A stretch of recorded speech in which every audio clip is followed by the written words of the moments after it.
पावसाच्या लपंडाव खेळणाऱ्या सरी, सोन पिवळ्या उन्हाच्या मधूनच लखलखणारी लडी आणि हिरवे गालिचे लेपटलेली धरती, अशा वातावरणाची परिसात घेऊन आला आला श्रावण महिना. ह्या महिन्याच्या पहिल्या पंचमीला पूजूया नागदेवतेला.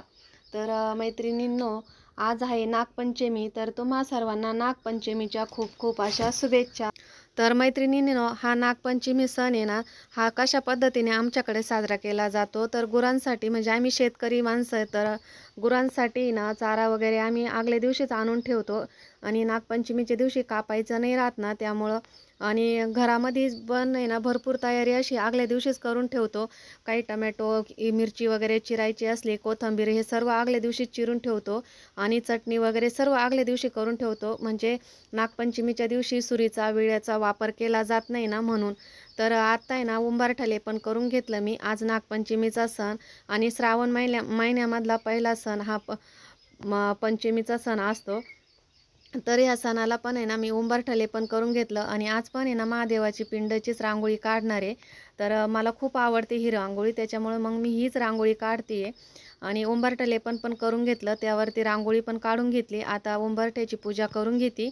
आणि त्यानंतर आहे ना घरामध्ये आमच्याकडं नागनरसोबा लावत असतात, म्हणजे कागदाचा जो नागोबा असता ना तो लावत असतात आणि त्याची पूजा करतात. आणि काही ठिकाणी ना भिंतीवरच नागोबा काढला जातो. तर माझ्या आईकडं त्यांच्याकडे ना भिंतीवर नागोबा काढला जातो, हळदी आणि कुंकाने त्याची ते पूजा करतात. तर आमच्याकडं नागनरसोबाची करतात. तर प्रत्येक ठिकाणी ही पद्धत वेगवेगळी असते. आणि आमच्याकडे ना म्हणजे स्वयंपाक कसा करतात, तर सकाळी ना दिवसे वरण भात असं करतात आणि संध्याकाळी ना शिरा आणि उसळ असा स्वयंपाक असतो आमच्याकडं. पोळ्या वगैरे काही करते नाही, पण करायची असली ना पोळी तर कढाईमध्ये करतात, तवा ठेवती नाही आमच्याकडं. आणि भरपूर ठिकाणी ना तव्याचा वापर करते नाही, तवा ठेवती नाही. काही ठिकाणी ना कढई पण ठेवती नाही. तसं आमच्याकडं आहे ना कढई चालती, त्यामुळे ना आम्ही कढई ठेवतो. तर आता आहे ना मी प्रसादासाठी शिरा करते, म्हणजे डायरेक्ट आता संध्याकाळी दाखवते मी तुम्हाला.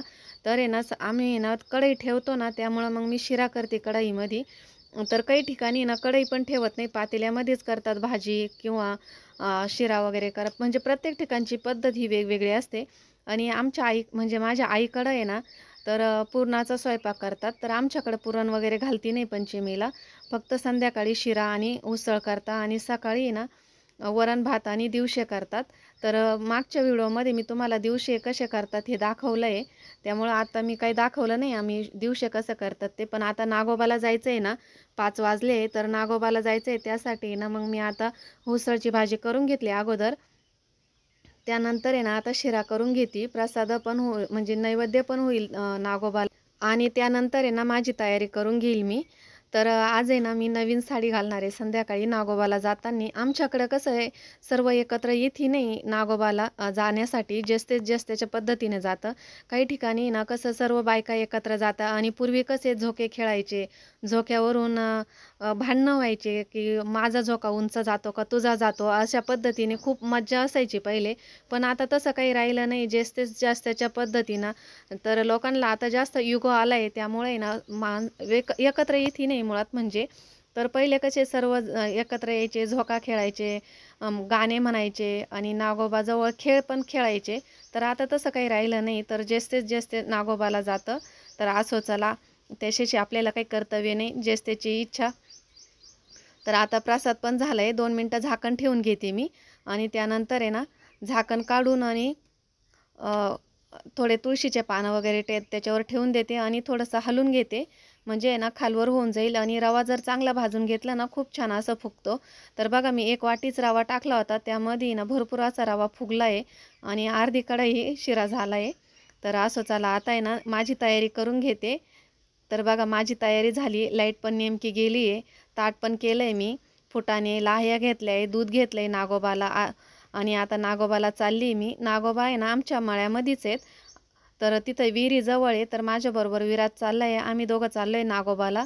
नागोबाला गेल्यानंतर आता तिथं पूजा करू, पण तिथं पण आहे ना गवत खूप आहे, त्यामुळं मग मी विराजला जोडी घेतलं आहे. तर इथं नागोबा आहे, मी दूध घातलं ना तिथं, म्हणजे वारुळ आहे. तर त्या वारुळाची ना पूजा करते, पण तिथं आहे ना असं म्हणजे कातिंग नागोबाची ना कातिंग होती थोडी, मी लांबूनच पूजा केली. आणि हळदी कुंकू वाहून मी एकटीच आली होती, इथं काही कोणी आलं नव्हतं माझ्या संगती. तर नागोबाला आहे ना पाणी म्हणजे फेरी मारली, आधी पाणी घातलं, त्यानंतर आहे ना दूध, फुटाणे, लाया, हळदी कुंकू वाहून पूजा करून घेतली. नागोबाला ओवाळून घेतलं. थोडं वारं होतं, आरती एवढी राहत नव्हती पण लावली होती आम्ही. आणि त्यानंतर दिवशे वरण भात आणि शिरा असा प्रसाद ठेवला. आणि आता घरी आले. घरी आल्यानंतर आता आहे ना तुळशीची पूजा करून घेतली अगोदर, म्हणजे संध्याकाळची वेळ होती ना इव्हिनिंगची, तर तुळशीची पूजा करून घेतली. तुळशीला पण दिवा लावला आणि वरतून आहे ना थोडंसं झाकण ठेवलं दिवा विझू नये म्हणून. तर बाटली कापून घेतलेली आहे आम्ही एक, तर ती ठेवत असतो म्हणजे दिवा विझू नये. आणि बारीक बारीक पाऊस पण चाललेला असतो ना म्हणून. तर आता आहे ना संध्याकाळची पूजा पण झाली, सर्व झाले. आता आहे ना 7:30 वाजले. तर आजी बाबाला आणि त्यांना जेवायला देते. आणि माझी ना शिवलेले अमृतची कथा वाचायची मला, तर त्याची पण मी इथं तयारी करून ठेवली आहे. इथं हे बघा देवाऱ्याजवळ मी नागनरसोबा चिटकून दिलेला आहे.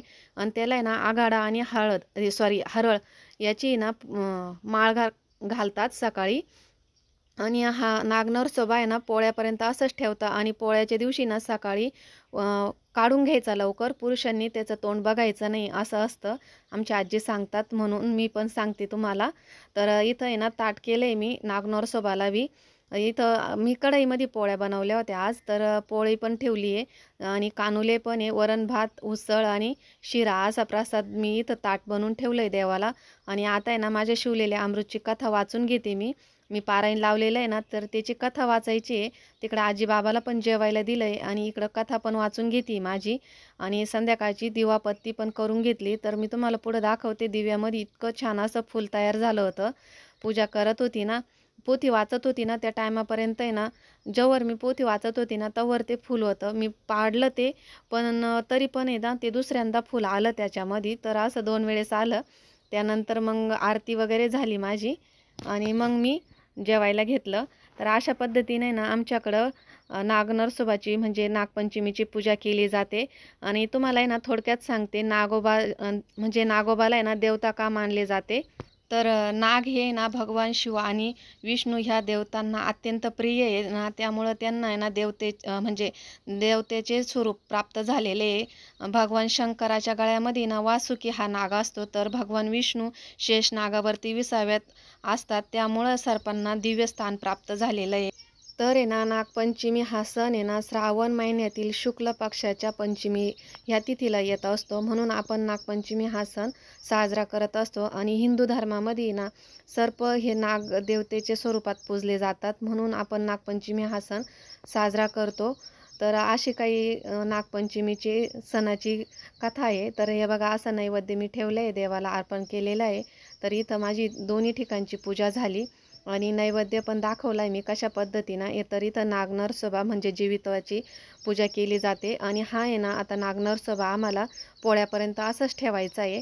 आणि इथं शिवलेले अमृतची पोथी चालू आहे, म्हणजे पारायण करते मी. तर कालपासून करते, सोमवारपासून सुरुवात केली आहे. तर बघा हे दिव्यामध्ये फूल किती छान आलेलं आहे. तर मी 2दा पाडलं पण 2दा तसंच आलंय ते मस्त. आता पूजा पण झाली माझी, पोथी वाचून झाली. तर व्हिडिओची एंडिंग इथंच करते. आजचा व्हिडिओ कसा वाटला कमेंट बॉक्समध्ये नक्की कळवा. आवडल्यास लाईक, शेअर आणि सबस्क्राईब करायला अजिबात विसरू नका.